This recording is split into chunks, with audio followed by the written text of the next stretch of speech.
Franco Adami, allora due tematiche strettamente collegate all'antica fiera di San Gregorio che riguardano anche da vicino la denominazione, cioè la tutela del paesaggio e il ricambio generazionale. La tutela del paesaggio è importante tanto quanto il ricambio generazionale.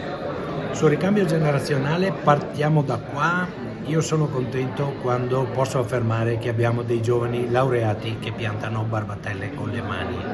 La quantità di giovani che ci sono anche determinati da quello che è l'andamento demografico, diciamoci la verità, cioè proprio l'Italia che ha qualche problema di giovani nuovi che possano sostituire i padri nel lavoro.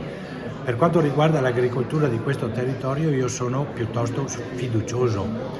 I giovani abbracciano il lavoro dei padri, ne comprendono il significato, amano il paesaggio, amano il prodotto e amano anche il rispetto del paesaggio. Sono positivo da questo punto di vista.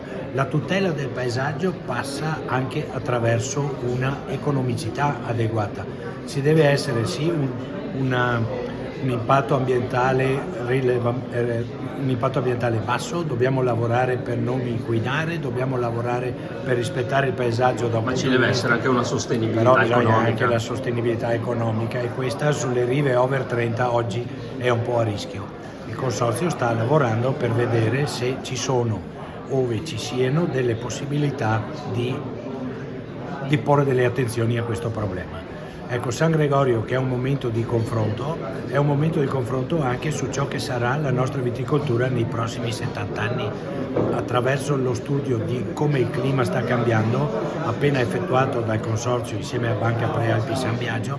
Noi possiamo immaginare come sarà il nostro clima e di conseguenza come sarà anche, e questo è il titolo di un convegno che facciamo a San Gregorio, il rapporto fra la viticoltura e gli insetti presenti in viticoltura. Questo è determinante perché anche gli insetti col cambio climatico hanno un comportamento diverso.